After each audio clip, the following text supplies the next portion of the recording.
5월 21일 목요일 창세기 45장 1절로 15절 새로운 과거입니다. 형들의 손에 죽임당할 뻔했던 아이였습니다. 다행히 생명은 건질 수 있었으나 구덩이에 던져졌고 끝내는 애굽의 노예로 팔려가야 했던 소년입니다.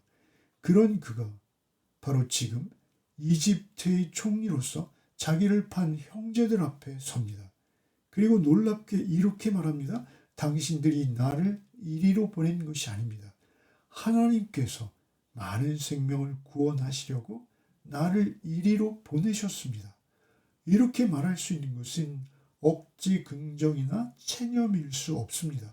하나님과 함께 고난을 지나온 사람만이 할 수 있는 고백입니다. 하나님의 사랑 안에서 십자가를 통과한 사람만이 할 수 있는 용서요, 사랑이요, 고백입니다. 오늘 본문에서 우리는 요셉을 통해서 예수 그리스도의 십자가를 볼 수 있습니다. 버림받은 자가 버린 자들을 새로운 생명으로 살려내는 사건입니다. 하나님께서는 동생을 팔아버린 범죄를 도리어 만민의 생명을 구원하는 기회로 바꾸십니다. 이 사건은 앞으로 있을 한 사건, 인간이 저지른 가장 끔찍한 죄, 예수 그리스도를 십자가에 못 박은 사건을 통해 인류를 구원해내시는 십자가 대속의 궁극적인 예표가 됩니다. 1절로 3절입니다. 요셉이 시종하는 자들 앞에서 그 정을 억제하지 못하여 소리질러 모든 사람을 자기에게서 물러가라 하고 그 형제들에게 자기를 알리니 그때 그와 함께한 다른 사람이 없었더라.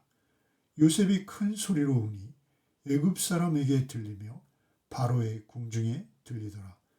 요셉이 그 형제들에게 이르되 나는 요셉이라. 내 아버지께서 아직 살아계시니까 형들이 그 앞에서 놀라서 대답하지 못하더라.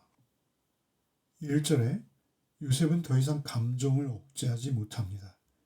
이전에 요셉이 큰 소리로 울었는데 그 소리가 애굽 사람들에게와 바로의 궁정에까지 들렸다고 성경은 기록합니다. 우리가 분명히 알아야 할 것은 이 울음은 단순한 감정의 폭발만은 아닙니다. 지난 십수년간 쌓인 억울함과 배신감의 눈물도 아닙니다.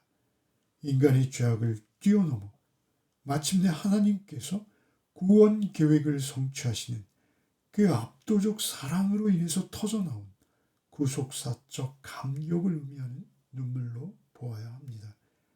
그 자리에서 요셉은 자신의 정체를 밝힙니다. 나는 요셉이라. 내 아버지께서 아직 살아계십니까? 요셉의 형제들에게는 청천벽력 같은 소리로 들렸을 것입니다. 그들은 놀라서 대답도 하지 못했다고 본문은 당시의 상황을 기록합니다. 여기서 놀라다라는 이 원어적 뉘앙스는 단순히 당황하는 정도가 아닙니다. 공포에 질려서 사시나무 떨듯 떨며 정신이 아득할 정도의 극심한 두려움입니다. 형들에게 요셉과의 만남은 그들이 영원히 감추고 싶었을 자신들의 죄가 드러나는 순간일 수밖에 없습니다. 더욱이 자신들이 구덩이에 던져놓고 노예로 팔았던 동생이 자신들의 생사 여탈권을 쥔 대제국의 통치자로 그들 앞에 서 있습니다. 죄를 지은 인간이 거룩하신 심판주 앞에 섰을 때 맞이하는 그 절대적인 절망과 공포가 바로 이 형들이 마주한 그런 현실과 비유될 수 있을 것입니다. 이 상황은 마치 하나님을 떠난 죄 가운데 살아가는 모든 인생의 실존을 보여주는 것과 같습니다. 죄로 인해 떨며 공의의 심판대 앞에서 아무런 변명도 할 수 없는 인간의 모습입니다. 그러나 바로 그 자리에서 예상치 못한 놀라운 은혜가 임하고 있습니다. 4절로 8절입니다. 요셉이 형들에게 이르되 내게로 가까이 오소서. 그들이 가까이 가니 이르되 나는 당신들의 아우 요셉이니 당신들이 애굽의 판자라. 당신들이 나를 이곳에 팔았다고 해서 근심하지 마소서. 한탄하지 마소서. 하나님이 생명을 구원하시려고 나를 당신들보다 먼저 보내셨나이다. 이 땅에 2년 동안 흉년이 들었으나 아직 5년은 밭갈이도 못하고 추수도 못할지라. 하나님이 큰 구원으로 당신들의 생명을 보존하고 당신들의 후손을 세상에 두시려고 나를 당신들보다 먼저 보내셨나니 그런즉 나를 이리로 보낸 이는 당신들이 아니요 하나님이시라. 하나님이 나를 바로에게 아버지로 삼으시고 그 온 집의 주로 삼으시며 애굽 온 땅의 통치자로 삼으셨나이다. 요셉은 형들에게 가까이 오라고 말합니다. 요셉은 형들의 죄악을 들추어서 정죄하려는 것이 아니라 오히려 초청하고 있습니다. 십자가의 초청은 닮아 있습니다. 이 상황은 마치 십자가의 놀라운 반전의 선포가 이루어지는 것과 같습니다. 당신들이 나를 이곳에 팔았다 해서 근심하지 마소서. 한탄하지 마소서. 하나님이 생명을 구원하시려고 나를 당신들보다 먼저 보내셨나이다. 여기서 우리는 대속의 신비를 발견하게 됩니다. 5절에서 8절까지 요셉은 나를 보내신 분은 하나님이시다라는 것을 강조합니다. 보내셨나이다. 보내셨나니 이리로 보내니는 3번씩 반복해서 보낸 주체가 하나님이시라 말합니다. 결국 요셉이 형들의 시기와 질투로 인한 인신매매로 이집트에 팔려가 고초를 겪었습니다. 그러나 이 모든 것은 생명의 구원주로 요셉을 세우시는 하나님의 계획이었다 말하는 것이죠. 예수님께서도 우리의 반역과 죄악으로 십자가에 못 박히셨습니다. 유대인들의 시기와 질투, 자기의 잔인함, 당시 청중들의 그 무지가 예수님을 죽음으로 몰고 갔습니다. 그러나 하나님께서는 그 끔찍한 십자가 사건을 통해서 온 인류의 죄를 대속하시고 생명을 구원하는 길을 열어주셨습니다. 인간은 예수를 죽였으나 하나님께서는 예수를 보내사 우리를 구원하셨습니다. 요셉이 형들에게 당신들이 나를 판 것이 아니라 하나님께서 생명을 구원하시려고 나를 먼저 보내신 것이라는 고백과 동일합니다. 이것은 마치 십자가 위에서 아버지 저들을 사하여 주옵소서 자기들이 하는 것을 알지 못함이니이다 라고 하신 그 예수 그리스도의 대속적 사랑과 맞닿아 있습니다. 형들이 받아야 할 심판의 결과를 요셉이 고난 속에서 대신 짊어짐으로 형들은 생명을 얻게 됩니다. 형들의 악행마저도 구원의 도구로 섭리하시는 하나님의 지혜와 사랑이 오늘날 저와 여러분을 구원하신 십자가의 능력과 맞닿아 있습니다. 9절로 15절입니다. 당신들은 속히 아버지께로 올라가서 아뢰기를 아버지의 아들 요셉의 말에 하나님이 나를 애굽 전국의 주로 세우셨으니 지체 말고 내게로 내려오사 아버지의 아들들과 아버지의 손자들과 아버지의 양과 소와 모든 소유가 고센 땅에 머물며 나와 가깝게 하소서. 흉년이 아직 5해가 있으니 내가 거기서 아버지를 봉양하리이다. 아버지와 아버지의 가족과 아버지께 속한 모든 사람에게 부족함이 없도록 하겠나이다 하더라고 전하소서. 당신들의 눈과 내 아우 베냐민의 눈이 보는 바 당신들에게 이 말을 하는 것은 내 입이라.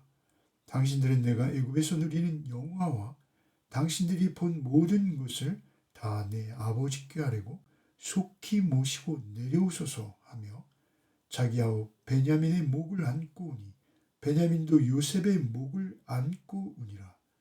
요셉이 또 형들과 입맞추며 안고 오니 형들이 그제서야 요셉과 말하니라. 요셉은 단순히 형들의 죄를 용서하는 데서 멈추지 않습니다. 구원은 정죄함이 없는 상태로 끝나는 것이 아닙니다. 요셉은 함께 살자 하고 말합니다. 형들도 고센 땅으로 오라고 아버지도 모시고 오라고 굶지 않게 하겠다 말합니다. 이것은 대속의 은혜를 입은 자에게 주어지는 완전한 관계의 회복이요 풍성함을 의미합니다. 형들은 요셉을 죽이려 했고 버렸지만 요셉은 그들을 가장 안전한 곳, 가장 풍요로운 고센 땅으로 인도합니다. 그들의 죄는 주홍 같으나 요셉의 용서 안에서 그들은 대제국의 왕이 제공하는 최고의 호의를 누리는 자들로 그 신분이 변화됩니다. 예수님께서도 우리 죄를 사해 주실 뿐 아니라 주님의 의의 옷을 우리에게 덧입혀 주시고 왕 같은 주의 자녀로 살게 하십니다. 굶주림과 죽음의 공포 속에서 애굽으로 내려왔건만 대속자 요셉을 만남으로 생명을 얻고 영원한 안식을 얻습니다. 우리가 믿는 구원의 십자가도 우리를 단순히 죄책에서만 건져내는 것이 아닙니다. 죄인이었던 우리를 하나님의 자녀 삼아 주시고 하늘의 신령한 복을 누리게 하십니다. 거친 가뭄 속에서도 고센 땅과 같은 영적인 안전지대로 우리를 인도하시고 하나님의 공급하심을 경험토록 하십니다. 오늘 우리가 함께 나눈 본문에 나타난 요셉의 모습은 우리 주 예수 그리스도를 예표하고 있습니다.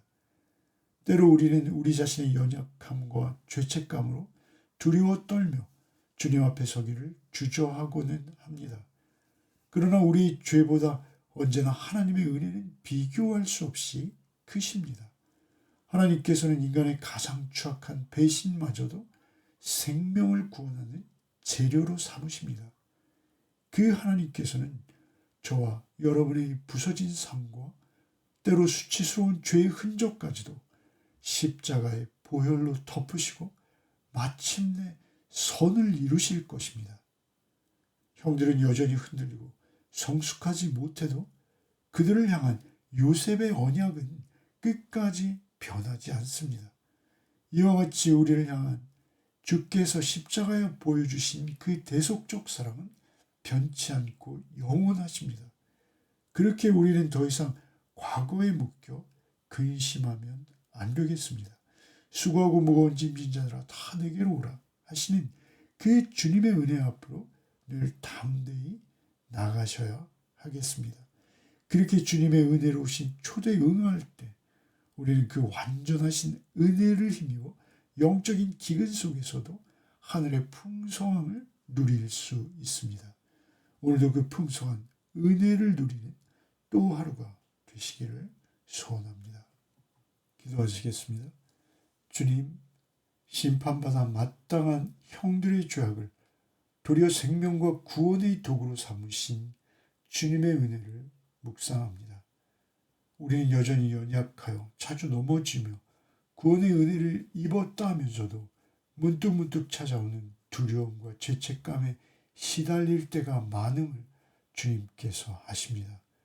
그럼에도 우리의 어떠함과 상관없이 우리를 이미 의롭다 하시고 주님의 초청을 이곳에서도 누리게 하시는 주님의 은혜에 감사를 드립니다. 오늘도 오직 그 은혜만을 힘입어 하루를 살게 하여 주시옵소서.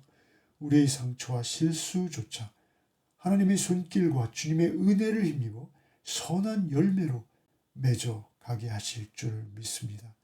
낙심할 때도 날마다 십자가 앞으로 나가는 믿음을 우리에게 더하여 주시옵소서.